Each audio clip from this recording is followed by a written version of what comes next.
Kung hindi sila bobo, maiintindihan nila yung ginagawa ko. Bobo kasi sila kaya hindi nila naiintindihan. Umupo sila. Tingnan nila. Hindi ko sasabihin kung ano yung ginagawa. I don't like talking about how I think and what I think. So, kung meron silang gusto basahin doon, good luck. Sagot ko pro-China ako. Sagutin niya yung tanong ko, where is the independent foreign policy that is required by the Constitution? Where is it right now?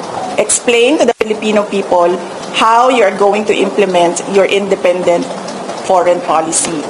Huwag nilang pasagutin yung nagtatanong na sasabihin nila ako ay isang pro-China person. Matagal na nila yan na narrative na pro-China ako. I'm not pro any country at all.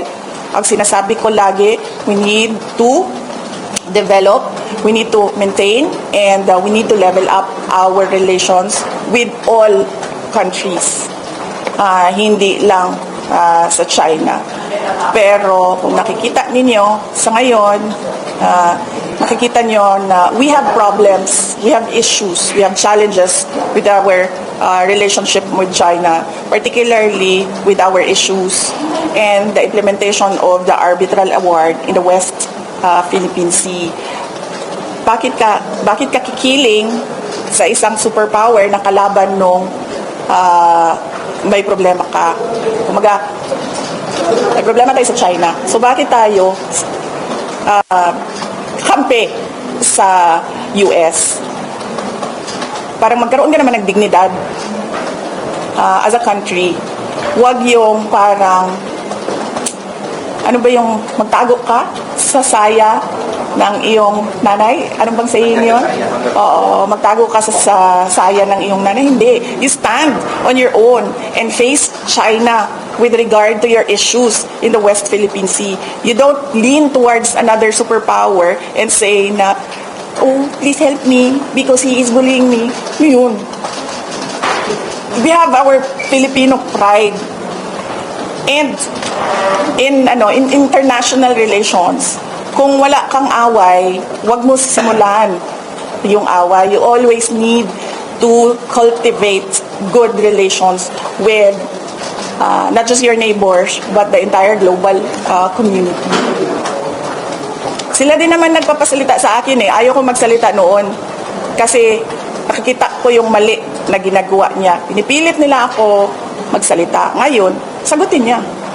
Nasaan na ang independent foreign policy ng Pilipinas na nasa konstitusyon natin? Kasi nila naiintindihan, sorry Hindi ko alam kung sinasadya nila na ayaw intindihin o talagang bobo lang talaga yung nasa administrasyon. I'd like to lean doon sa latter kasi sa lahat ng mga desisyon nila lately. Ay, alam mo, sa totoo lang talaga, nahihiya ako as a Filipino ba na nanonood yung ibang bansa sa atin and ganito yung estado ng, this is the state of the nation. So, nilalagay namin doon personal to differentiate it from official. Kasi pag personal, hindi ako gumagamit ng pera ng bayan. Pag official, gumagamit ako ng pera ng bayan. Hindi ibig sabihin na personal na lakad yan ay holiday o pamamasyal yan. So, yun yung ibig sabihin ng personal. Walang ginamit na pera ng gobyerno sa lakad na ito. Pero nagtatrabaho pa rin ako. Sa official, ginamit namin ang pera ng gobyerno para sa lakad na ito, para sa trabaho namin sa Office of the Vice President. Yun. Hindi ibig sabihin na personal ay namamasyal. And so, yes, nagpapasalamat kami sa Filipino community ng Australia and nagpapasalamat kami sa Australian Police sa kanilang pagtulong-tulong para mabuo yung Free Duterte Now rally doon sa Melbourne.